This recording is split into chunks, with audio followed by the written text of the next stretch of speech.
Hey guys, it's Don here for the OSBGL, back with another episode of Old Barney's Hobby Handiwork. And today I'm going to do a bit of an update on the Battle Companies campaign that I'm running for the OSBGL. And I'll just put my hat on so you don't have to look at my bald head. So stage 1 is over, so I'm going to do a bit of a review on that. I'm going to talk about changes for stage 2.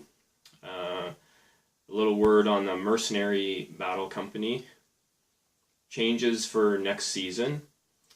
Reminder about terrain for battle companies, and a bit of an army spotlight. Okay, so stage 1 is complete, and we've already started stage 2. In stage 1, players were able to play up to 4 games, and we have 3 stages in the campaign, and all 3 stages are going to have 4 games available. So far we've had 25 people participate, which is amazing. More than I was hoping. I was really hoping for 20, and we've got 25, so now I want 30. We've had 31 games played so far in stage 1, and just to kind of put that in perspective, if you attended a tournament with 16 players and there were 4 rounds in that tournament, that would be 32 games. So we're basically talking about the equivalent of a tournament of that size having been played so far. And again, that's amazing, and let's keep it up. Sorry, I'm getting lost in my notes here. The one thing I am struggling with a little bit, and this was kind of be expected, is I'm struggling to get results from players. And that's because players like playing games, but they don't like doing paperwork and sending in all that kind of boring stuff. I've asked players as an optional thing to send in a few more results with their game results. And this is for achievements. And achievements is, I've got a thing set up in the campaign where players can earn certain achievements, and they're just sort of fun milestones for players to push themselves to try to get. And I hope to try to be able to give away a little token, something or other, with each of these achievements that people get, but we'll have to see on that, because I don't have any money with this. I'm not asking for any money or anything, so we'll see what I can afford. Several people have already got some achievements. So one of the achievements that we have is called Street Brawler, and that one is for knocking out 12 enemy models, or enemy warriors, sorry, over the course of your games. And so far, Derek Satnick, Chris Streets, and myself have all qualified for that one. We've also got another one called Headhunter, and this achievement is for knocking out 6 enemy heroes. And so far 2 people have qualified for that in their first 4 games, and again it's Derek and Chris have both qualified for that one. And the last one that we've had people qualify for is called Battle Tested, and this one is for playing all 4 of your stage 1 games. And again, Derek and his 2 sons, Ronan and Briendel, as well as Taylor Sinstad and myself, we've all qualified for that one. Okay, and all these achievements are just things that I made up to go along with the campaign, to give people something to shoot for, other than just winning games. Okay, so on to stage 2. So stage 2 started last Tuesday, which was May 23rd. And it'll run all the way up until July 9th. And again, it's 4 games, and I think that's 7 weeks. So more than enough time to get your games in. Most campaigns in any game system, like the one that I'm running here, all kind of operate the same, in my experience anyways. And that is that they start out really strong, and then sort of peter out and disappear. So we've started out really strong in this one. Like I said, 25 people have played. But now we're sort of entering into the peter out stage. So Gotta really encourage people to try to get their games in and get new people to play as well. So if you haven't played a game yet, just jump into the campaign. You don't have to have participated in Stage 1 to start playing now. If you played no games in Stage 1, doesn't matter. Play Stage 2 and get all 4 of your games in for Stage 2, and there's an achievement for that as well. The campaign is really about trying to get people on the Facebook group who are local to come out and play, because we have a lot of people on the Facebook group that we've never actually seen come out. And it's fine to join Facebook groups and YouTube channels to watch and see what's going on, and if that's your thing, that's fine. But we actually really do want you to come out and play games with us. That is actually what our group is about. Our group isn't about the YouTube channel, for example. The group is about the community and getting people together to play the game that we all love. So if it's miniatures you need, then we can help you out with that. I've loaned out armies. I'm sure there's many other people in our group that would be willing to loan out armies. If your miniatures are not painted and you're concerned about coming out with unpainted miniatures for this battle companies, doesn't matter. Just come out and play. If you're not sure on the rules, Battle Companies is great for learning the rules. We got lots of people that are more than willing to teach you how to play. And if you need help actually making a battle company and you don't know how the system works, again, just come out. We got lots of people. We got lots of meetups going on with this, and people be more than happy to sit down with pen and paper and help you get a battle company ready to go. And it's only like 7 or 10 miniatures, so it's not like even if you wanted to buy stuff, it's not a big investment or not a lot of time spent painting. So it's actually an ideal way to get people into the hobby or to come out and play a game, because you can set up and play a game and do your paperwork afterwards, and you're looking at probably an hour. So it's a really quick game. We have actually had a few new players come out, which is great, and we've had a few players that have come back. So we've had a couple people that have played in our first season, and then we didn't really see them for the second season, and we've had people come back and join in the battle companies, which is amazing. Again, in Stage 2, it's going to be the same as Stage 1, is you can only play the same battle company once per stage. So if you have a best friend and you like playing games with that person, you can play them once in Stage 1, once in Stage 2, and once in Stage 3. For Stage 2, I made a bit of a change, and that is I've removed the requirement for having a specific time slot for each game. I've removed that just because it was kind of handcuffing people who wanted to play games and couldn't play games just because it wasn't fitting into their schedule. And this was really initially included because I didn't want people's effective ratings to be really different and get people, with like a 30 or 40 point difference in effective rating playing each other. But honestly, after playing it through the first stage, the new rules with Mercenaries, it really takes care of that lopsided effective rating issue. So if you have two armies that are like 30 or 40 points apart, in the old game, obviously the higher point army is just going to smash the lower point one. But in this one, if your difference is 10 or more, you can bring in Mercenaries, so they just fight with your battle company for that one game. And it really has mitigated that issue, so it's actually not a problem really anymore. So Mercenary Battle Company, I've created kind of like a non-player Mercenary Battle Company for people to use, and it's on the second tab of the scoring sheet.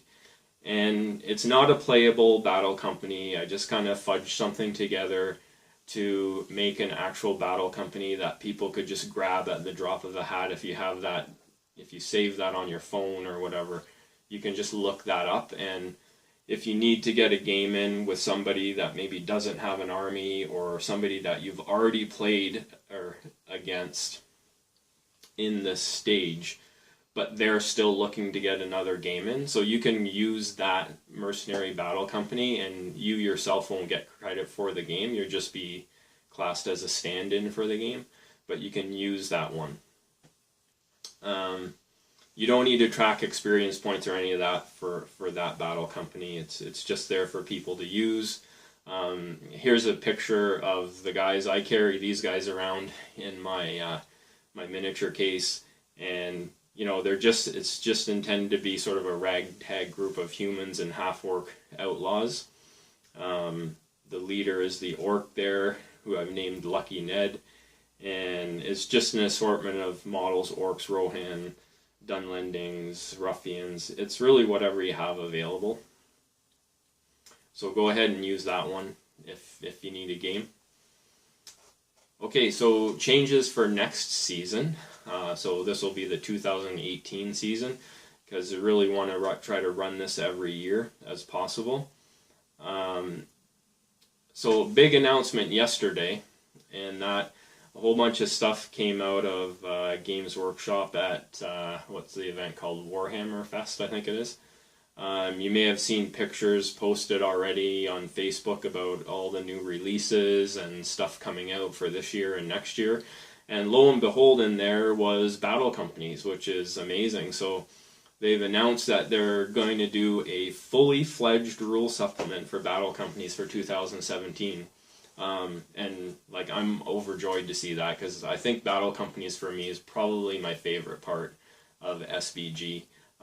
It's just very difficult to, you know, it takes quite a bit of organization to run a campaign of that. So, you know, you can't just have a game of, you can have a game of Battle Companies one-off, but it doesn't have the same enjoyment unless you're running it through a campaign. So it is a little harder to get going. But they're planning a 64-page long supplement, and they said they're still working on it, so it could be more. 20 factions, which is a lot. Right now, the fan-made version we're using has 28 factions, but honestly, there's quite a few of those factions that could be combined into single factions. Yeah, there's quite a bit of that going on in the one that we're using. They're promising new war gear, skills, and abilities, which is great. So it'll be fresh. So that'll mean that we'll be able to spend sort of, I don't know when it's coming out. I assume probably the second half of the year if they're still working on it now. But we can play some games with that in the later part of the year, and then we'll be using those rules for next year's Battle Company campaign.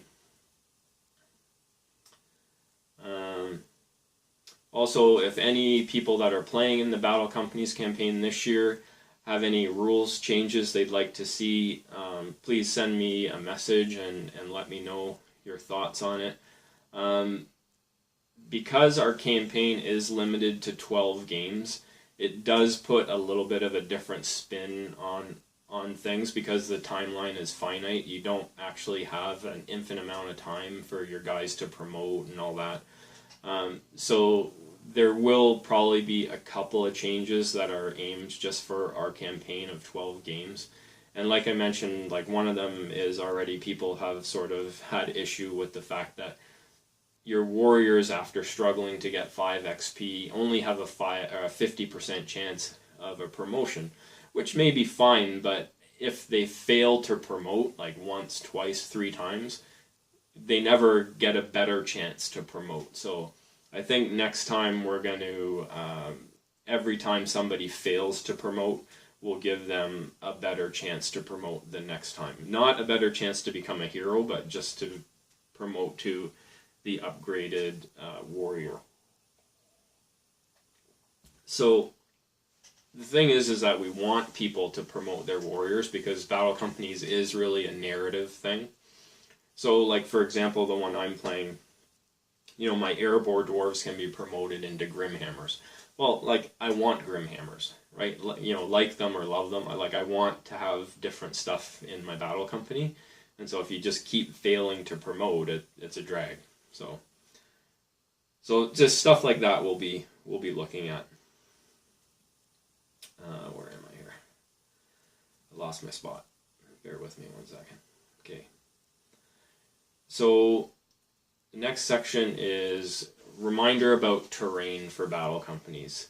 In battle companies, it's even more important than in a normal game of SBG to use a lot of terrain on the table. A normal table for SBG will look something like this. And you can see here there's terrain on the table, there's trees, there's buildings, there's hills, and so on. But there's not enough terrain. Typically, for battle companies, you should have quite a bit more terrain than this. And the reason is because if there's too much open terrain, and you can see that I have like a tape measure there showing a 24-inch line of sight. And if you have too much open terrain like this, shooting and cavalry will completely dominate the game, especially in the later stages of the campaign. So as a general rule of thumb, it's like if you can trace a clear line of sight for 24 inches anywhere on the table, then you don't have enough terrain on the table. This is really what your terrain should look like ideally. And here you can see it's roughly the same board, but like a couple more hills have been added, trees, fences, and a whole bunch of rocky outcroppings. And it just meant to cut down line of sight and also make it so that cavalry can't just rampage over infantry in this, because in this game here, the game is about individual models, not about like groups of models. So you know, you lose 3 models in a turn in battle companies, and it's brutal. And that can easily happen if you don't have enough terrain on the board. So just a reminder there. I wanted to do a bit of an army spotlight on, can't cover everybody's army, but just take a look at someone else's army. You saw mine when I launched this, and today I wanted to take a look at another person's army. So Derek Satnick has been a big help to me in this campaign, just to name one person. So I thought we would take a look at his battle company, and his company is called the Wardens of the South Farthing. And try to take a guess what faction they are. Obviously, it's a Shire battle company. And as you heard me say earlier, like Derek has managed to already qualify for 3 achievements in the campaign so far. And Derek's been really good. He's been running a lot of games locally with his family and a few other people that live nearby him. And so it's, you know, he had no problem getting his 4 games in. He's developed a tracking spreadsheet, which is great because he'll just record all his results and the results of his 2 sons, and I think he even got his daughter to play 1 game. And he'll just send me that. So for me, it's like, that's fantastic because it makes my job of recording everything so much easier. And you can see a little picture here of his spreadsheet. His battle company here is led by a ranger named Belagorn, and he's got a bow, a spear, and a hunting dog, and he's received an additional attack and an additional point of might as well. Eridan is his other ranger hero, also armed with bow and spear, and he's received a couple of upgrades as well. He's got 3 Hobbit heroes, Hamfast, Bracegirdle, Moro, Goodbody, and Mungo, Greenhand. So he's named all of his guys, which is great. And Shire Battle Company can get up to 25 members, which is 10 more than the regular, and up to 8 heroes, which is 3 more than most can get. Derek's also got 12 warriors, giving him a total of 17 members in his battle company, and he's got the highest effective rating right now in the campaign at 166, which is probably double some people's. So the Shire is like really good in battle companies, maybe the strongest faction, and it's because they have like cheap troops, and this game is about number of attacks. Number of attacks wins in this game, and Shire has that in spades. And with lots of troops come lots of shooting attacks as well. So they have, you know, lots of bows they can throw because they have lots of guys. And also, hobbits all have throw stones, which helps a lot as well. So all that stuff combined makes them a really tough opponent, especially when you get big big battle companies like this. In the full version of SBG, you know, hobbits can really struggle with like monsters hurling or wizards sorcerers blasting. They're both like really rough on hobbits. But guess what? Neither of those things are in battle companies. So, you know, they only really have to worry about getting spread out or fighting another battle company that has almost as many guys as them, but higher fight. Really. So that's Derek's battle company. Next time I'll do another update after stage 2 and take a look at someone else's battle company. And if you guys want, like, you know, post pictures and stuff of your battle companies. I've actually got an achievement on there called the Bard, and it's for showing or telling stories about your battle company, battle reports, all that kind of stuff. So that's it for now. And thanks everyone for participating in the campaign so far. And if you haven't yet, jump into it. It's a lot of fun. And again, thanks to Derek, and also like to thank Taylor and Joseph for their help in getting the campaign off the ground and for helping me keeping it going forward. Thanks for watching the video. You know, like, subscribe, share, all that kind of stuff. But most important, get your toy soldiers out and come and play some games with us. Okay guys, thanks. See you next time. Bye.